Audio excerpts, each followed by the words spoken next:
O batismo de Jesus. No Concílio de Nicéia, em 325 depois de Cristo, foi declarado o seguinte: que o Pai e o Filho são coiguais, coeternos e consubstanciais. Eles sempre tiveram plena comunhão na eternidade. Agora, no conselho da redenção, na eternidade, no pacto da graça, o Pai envia o Filho. O Filho se dispõe a fazer-se carne e a se despojar da sua glória, a assumir um corpo humano. Então foi ouvido uma voz dos céus: Tu és meu Filho amado, em ti me comprazo. Aquela voz era do Pai. Ele declarava o maravilhoso e inefável amor que existe desde a eternidade entre o Pai e o Filho. O Pai ama o Filho e todas as coisas são confiadas em sua mão. O próprio João, lá no capítulo 3, verso 35, afirma. Também proclamava a total e completa aprovação do Pai sobre o ministério e a missão do Filho, do Cristo, de buscar e salvar os perdidos. Ele anunciava a aceitação do Filho da parte do Pai, e agora, como mediador, Cristo Senhor é o nosso substituto, é o fiador da nova aliança para aqueles que estão em Cristo. Estamos desfrutando da pessoa e da obra de Cristo em nosso favor. Amém? Abra sua Bíblia, Marcos, capítulo 1, versículos 9 a 11. Como o trecho é curto, eu gosto de ler mais de uma versão. Vou ler primeiro na NVI e depois lerei na Revista e Atualizada. Marcos, capítulo 1, versículos 9 a 11. Todos acharam? Diz assim o texto da palavra de Deus. Naquela ocasião, Jesus veio de Nazaré da Galileia e foi batizado por João no Jordão. Assim que saiu da água, Jesus viu o céu se abrindo e o Espírito descendo como pomba sobre ele. Então veio dos céus uma voz: Tu és o meu Filho amado, em ti me agrado. Revista Atualizada. Naqueles dias veio Jesus de Nazaré da Galileia e por João foi batizado no Rio Jordão. Logo ao sair da água, viu os céus rasgarem-se e o Espírito descendo como pomba sobre ele. Então foi ouvida uma voz dos céus: Tu és o meu Filho amado e em ti me comprazo. Amém?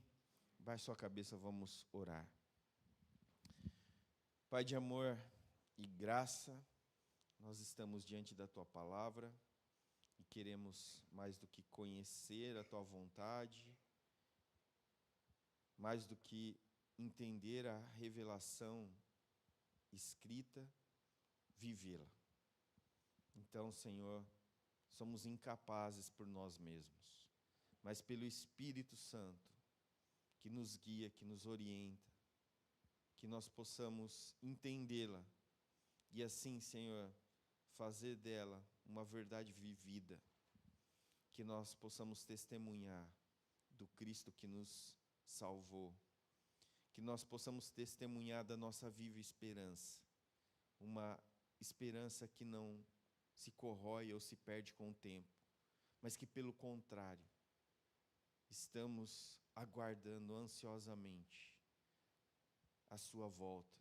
E assim, mesmo desfrutando e contemplando de tudo que há nessa terra, que é criação tua, teremos algo incomparável, desfrutaremos de algo nunca visto. E então, que enquanto estivermos aqui, que possamos viver a Tua palavra. desfrutar dessa comunhão que temos com o Pai, por intermédio do Filho e pelo agir do Espírito em nós. Que a Tua palavra entre no nosso coração e saia por meio de um testemunho real. Oramos assim no nome de Jesus. Amém. Mensagem central da exposição. Você já vai se deparar com o clímax, ou com aquilo que deve saltar aos seus olhos aqui na leitura. No batismo de Jesus, contemplamos o Trino Deus. Mais que isso, o seu amor. E ainda mais que isso, o propósito em salvar pecadores, o qual nós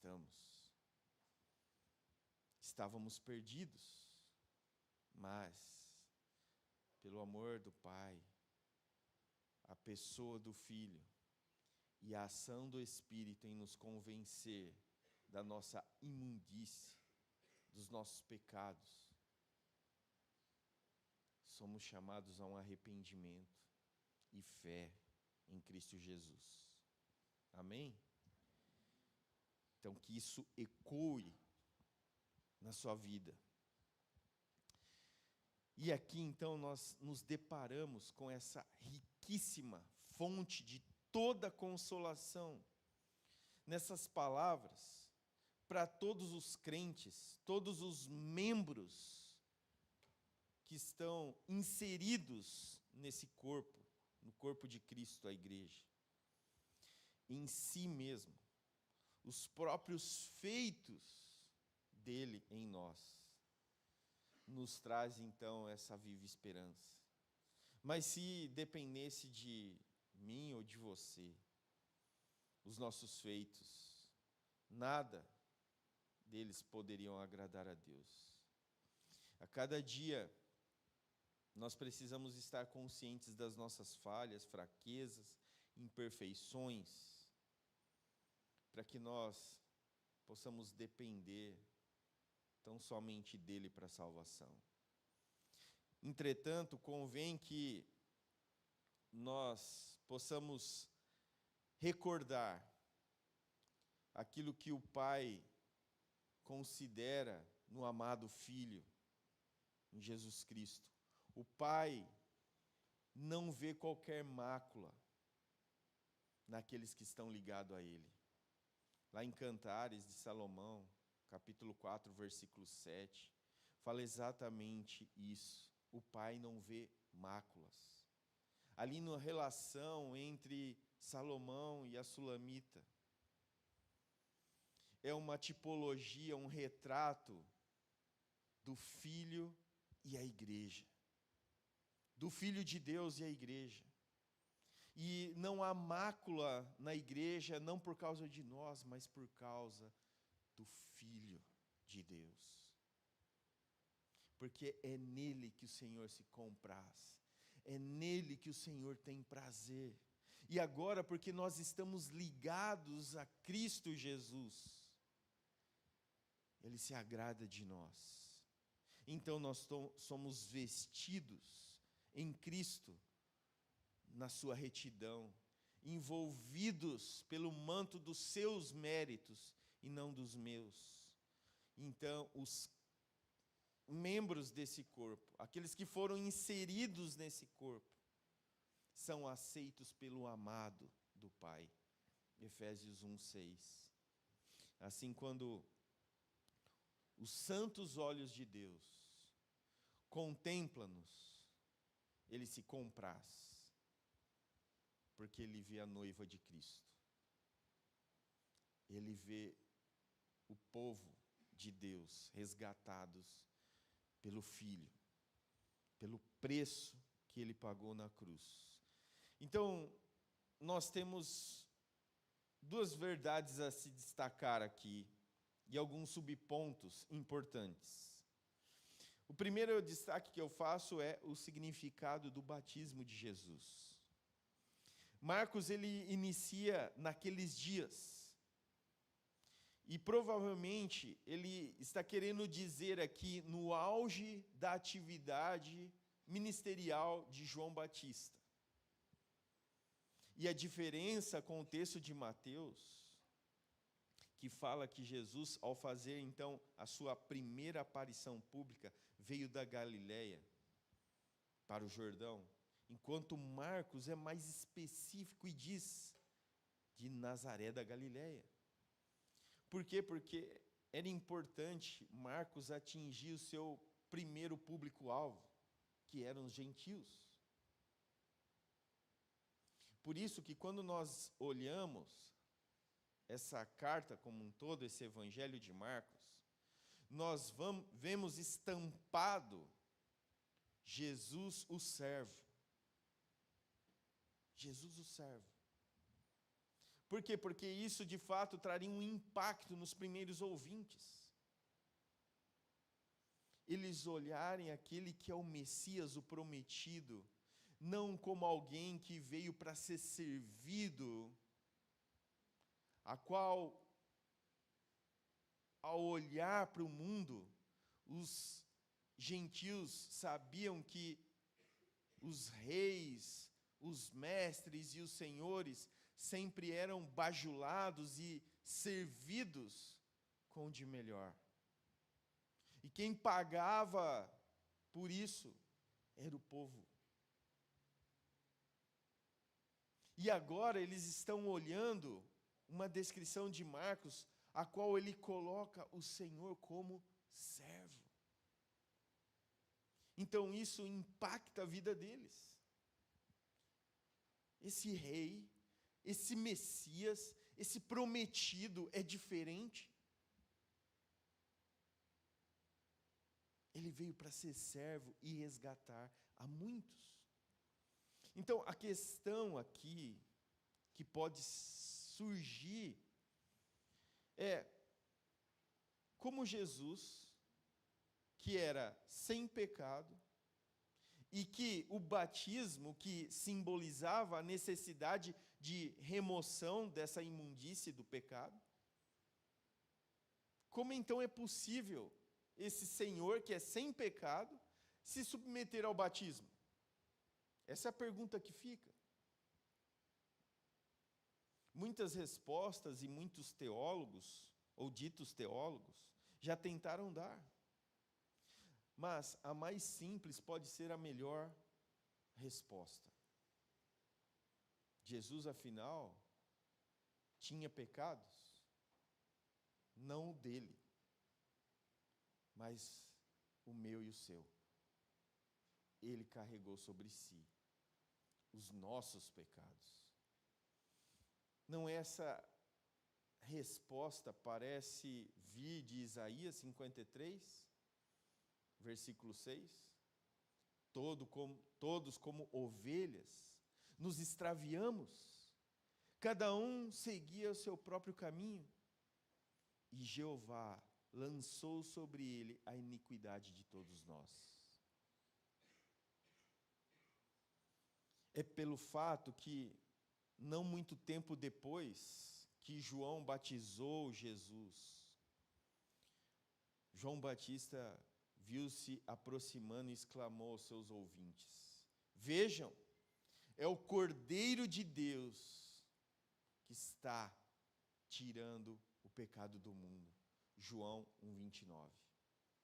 Parece então que essa necessidade de Jesus ser batizado por João significava algo muito expressivo.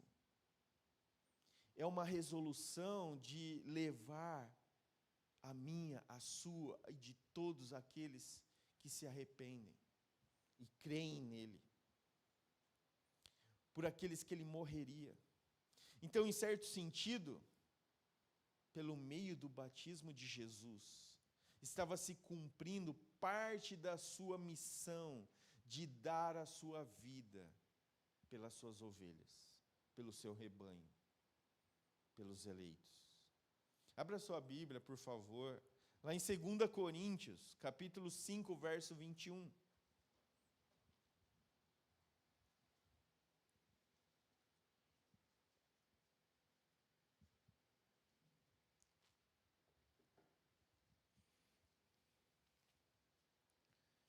2 Coríntios 5:21 diz assim a palavra de Deus: Deus tornou o pecado por nós, aquele que não tinha pecado, para que nele nos tornássemos justiça de Deus.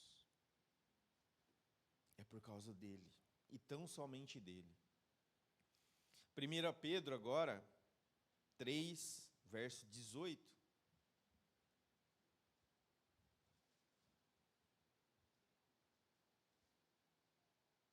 1 Pedro, capítulo 3, verso 18.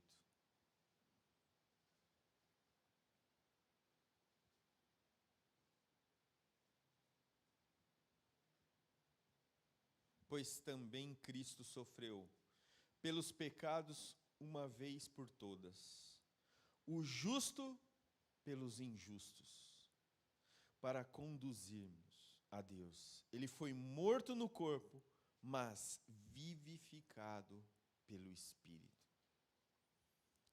E glória a Deus por isso. Porque se não fosse a pessoa e obra de Cristo, nós estávamos condenados a receber a ira de Deus. Então, se nós contamos com os nossos méritos, para que nós sejamos aceitos por Deus, nós estamos perdidos. Nós somos totalmente dependentes de Cristo Jesus para a salvação, da sua obra, da sua pessoa. Então, eu posso resumir a ideia assim: a sua autoentrega voluntária, simbolizada por seu batismo, não teria todos os outros batismos perdido o sentido? É uma pergunta. Foi pelo sacrifício do próprio Salvador que a base foi estabelecida para o perdão dos pecados. Um perdão significado e selado pelo batismo a todos aqueles que sinceramente confessam a sua indignidade e planejam prosseguir sua jornada em novidade de vida. Então, aqueles que de fato, com o coração arrependido, creem na pessoa de Cristo, encontram deleite. E esse deleite é uma satisfação para a sua vida, para a sua jornada, para a sua caminhada, enquanto aguardamos a sua volta.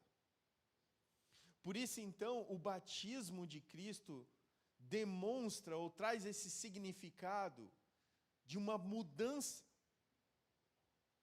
a qual nós, que somos os seus discípulos, os seus seguidores, também o fazemos. Porque quando nós nos arrependemos e cremos, nós somos batizados com o Espírito Santo. Que significa nada mais, nada menos que agora nós somos inseridos no corpo de Cristo. E agora então fazemos parte dessa membresia do corpo de Cristo, da Igreja Universal, da Igreja de Cristo Jesus, que é o cabeça. Nós estamos redimidos, porque Ele é o nosso cabeça, Ele é o nosso Senhor. E Ele guia o seu corpo, os membros do seu corpo, em novidade de vida. Então, o Evangelho começa com uma má notícia. A má notícia é que eu e você, por nós mesmos, estamos destinados a receber a ira de Deus. Mas a boa notícia é que Cristo Jesus morreu, ressuscitou e voltará. É isso o Evangelho. Ele veio e pagou a minha e a sua dívida. Ele nos substituiu. e agora em aliança com Ele, porque eu não confio em mim mesmo para a salvação, e eu confio nele, e eu não quero mais andar na minha vida de pecado. Eu me deleito, eu me satisfaço nele. Eu não preciso de mais nada para que eu me sinta preenchido. Naquele trechinho que foi destacado pelo presbítero Moisés, nós vemos algo da própria criação de Deus, as flores e os pássaros tentando atrapalhar a nossa visão daquilo que realmente deve ser o nosso anseio. A beleza da criação de Deus está tentando chamar a nossa atenção para que nós possamos desviar o foco daquilo que realmente importa. E aí a letra, a canção nos chama a desprezar mesmo as coisas belas desse mundo, porque aquilo que teremos no futuro é incomparavelmente melhor. Nós não conseguimos hoje, por conta da nossa natureza pecaminosa e as marcas que ela ainda nos deixa, compreender a grandiosidade dessa salvação que temos em Cristo Jesus. E do começo ao fim do seu ministério terreno, ele está como gritando: arrependam-se. Confiem que a minha obra é suficiente, que eu sou suficiente para lhe salvar. Mas as pessoas, muitas vezes, se perdem na sua visão, desejam mais as coisas belas desse mundo e desprezam o eterno. Muitos, pior do que desejar as coisas boas desse mundo, desejam a imundície, aquilo que é mais perverso e podre desse mundo, para se envolverem cada vez mais com o pecado. Um pecado contra o Deus Criador, que nos chama à novidade de vida, que nos dá o único caminho para entrar nessa novidade de vida, para que de fato a nossa vida tenha um sentido e um propósito, a glória de Deus e o deleitar-se, o satisfazer-se nele. Nós nos importamos muito com as coisas daqui e do agora, e isso é o reflexo da queda, irmãos. Não que nós devemos desprezar aquilo que Deus criou e nos deu, mas a nossa mente, o nosso coração precisa estar sempre atento a não desviar o seu foco, a não deixar de olhar para aquilo que nos satisfaz, que é Cristo. Quantas pessoas que se envolveram com a igreja, participaram da igreja, hoje estão perdidas no mundo e desprezando o Cristo que um dia disseram que amaram, justamente porque não compreenderam a obra de salvação, não se arrependeram genuinamente e não confiaram em Cristo de todo o seu coração. E por isso desprezam a obra da cruz. E Deus nos deu várias e várias provas disso, como nós falamos pela manhã. Judas, Demas e tantos outros, que são retratos de uma pessoa que não se satisfaz na obra e na pessoa de Cristo. Não foi à toa que ele deu cada passo que deu. porque cada passo que ele dava era em direção à cruz. E por ser em direção à cruz, era por você. Era para redimir você, te tirar do inferno, das trevas, e te levar para o eterno. E aí então vem o outro destaque dessa mensagem. A Trindade é revelada. Então, o primeiro destaque nesse ponto é: no exato momento em que o Filho, tendo sido batizado, começa a sair da água, os céus se abrem subitamente, e o Espírito Santo de Deus, desce sobre ele. O próprio Jesus vê algo parecido como uma pomba, representando então o Espírito Santo de Deus, descendo e indo em sua direção. Embora nem todos os intérpretes, tradutores, concordem, é preciso saber que o pronome ele aqui, na frase, no texto original, é ele viu os céus se abrirem. Refere-se a Jesus. Para nós pode parecer algo sem significado. Mas aqui nós estamos contemplando a relação do Trino Deus. É o Pai e o Espírito envolvidos no ministério de Jesus. Ele sabia a qual direção ele chegaria, a cruz, e carregando sobre aquela cruz o meu e o seu pecado. Nós sabemos e lembramos algumas coisas que antecederam o momento da cruz, a angústia de Cristo, o aparta de mim esse cálice. Não que ele estava desistindo ou querendo abortar o propósito, pelo contrário, ele sabia que era sobre uma carga de todos os pecados dos eleitos do Senhor. As minhas já são grandes. Imagine a de todos nós e a de todo mundo. O preço foi pago com morte de cruz. Não era a morte em si, mas era o meu e o seu pecado, irmão. É sobre isso.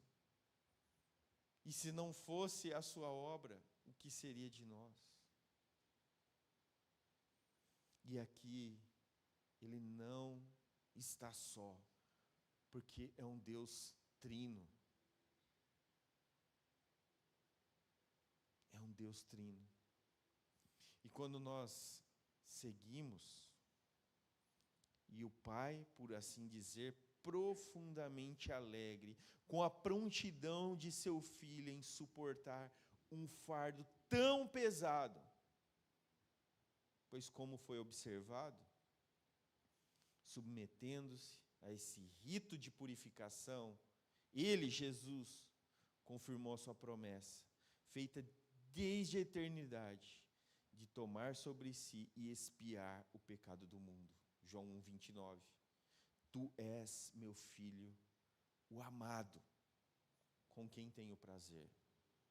Então, assim, irmãos, de uma maneira muito tocante, muito marcante, a doutrina da Trindade é exposta, escancarada aqui para nós.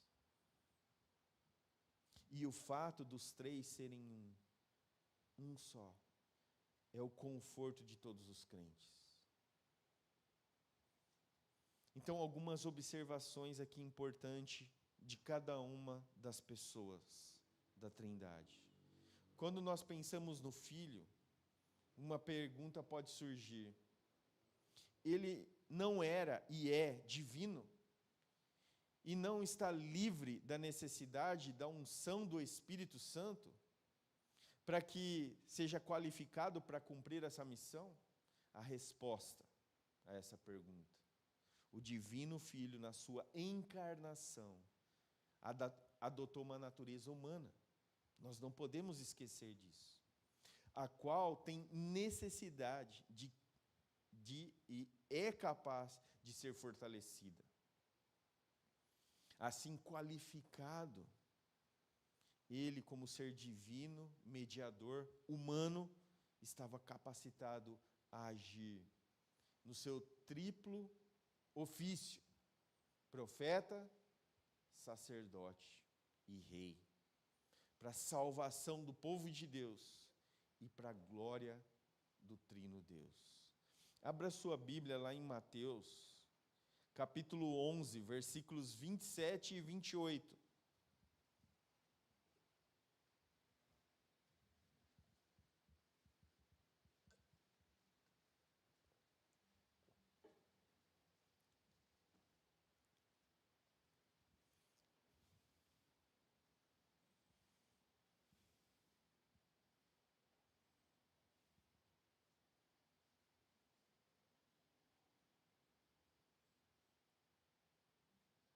Mateus 11, 27 e 28. Todas as coisas me foram entregues por meu Pai. Ninguém conhece o Filho a não ser o Pai. E ninguém conhece o Pai a não ser o Filho e aqueles a quem o Filho o quiser revelar. Venham a mim todos que estão cansados e sobrecarregados, e eu lhes darei descanso. E agora convido vocês a abrirem lá no Atos dos Apóstolos, capítulo 10, verso 38.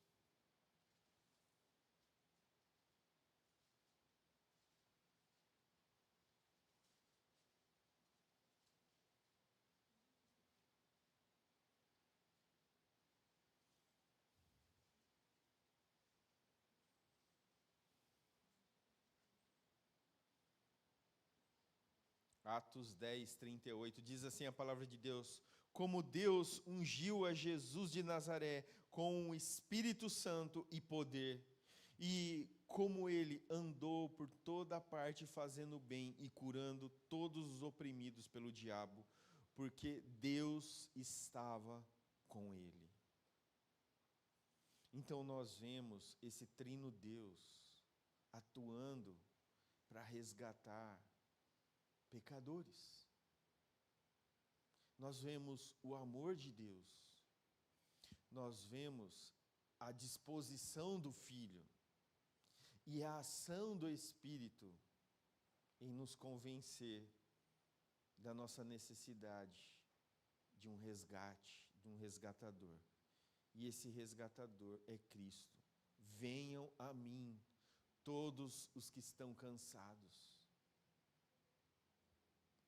Você tira férias, 30 dias, fica na praia, fica no campo, fica isolado, sem precisar fazer nada, ser servido. Mas um dia você volta e o cansaço virá novamente. Mas aqui ele está falando de um cansaço desse mundo pecaminoso, desse mundo a qual nós só vemos o mal. E quem estiver nele, ligado a ele, ao Cristo, ao nosso Redentor, mesmo que esteja cansado aqui, dos fardos desse mundo caído, sabem que terão um deleite eterno, e que nada vai tirar a sua paz, descanso, porque você estará nele. Então as tribulações, as tempestades, os sofrimentos e as dores do aqui e agora, para aqueles que estão em Cristo, passarão. Então a pergunta é: você está ligado a Cristo? Você se arrependeu dos seus pecados? Você confia tão somente nele? Ou você está acreditando que os seus méritos, a sua bondade, os seus afazeres o levarão ao céu? Não, não levarão. Quando nós passamos para a segunda característica aqui, o segundo ponto, nós falamos sobre o Espírito. Porque a terceira pessoa da Trindade foi representada por uma pomba. Por quê? Como a pomba é mundialmente conhecida? Paz. O que mais? Você já viu alguma outra característica dada à pomba? A pombinha branca, mais do que a paz, ela representa o quê? Pureza. O Espírito Santo puro. Então, o que nós vemos aqui é que o propósito de indicar essa pureza, essa gentileza, essa paz, essa graça, são características do Espírito Santo.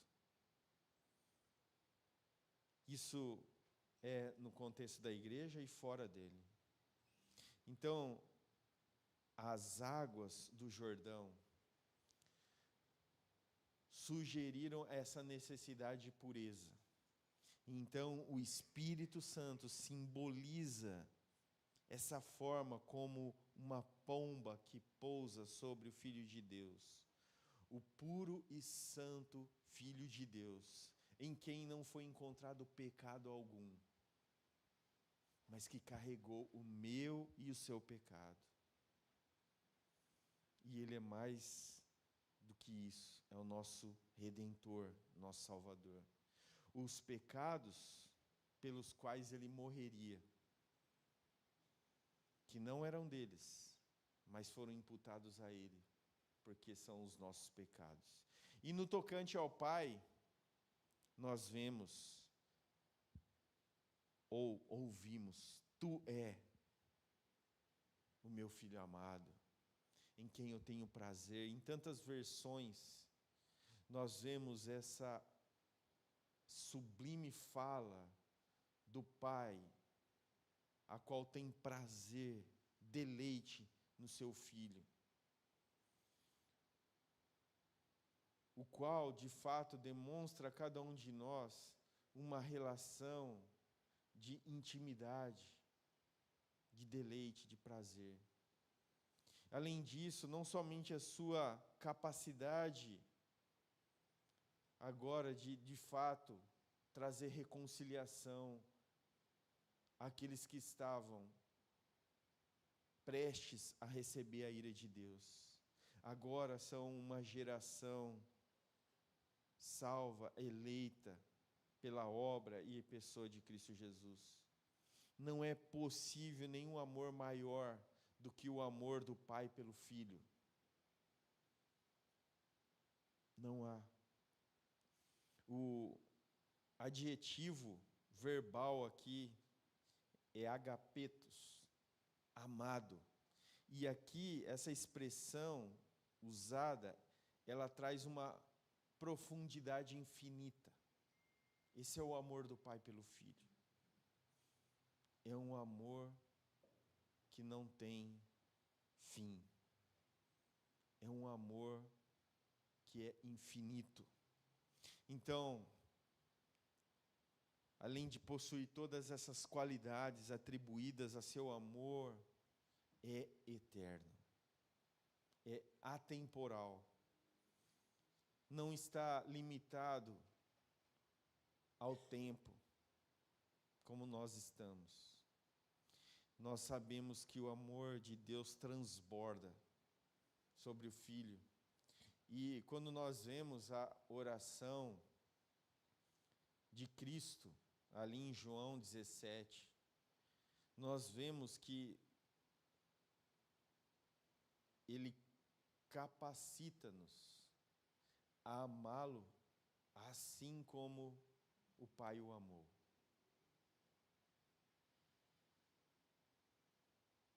Como isso é profundo. Que nós possamos amar a Cristo, assim como o Pai o amou.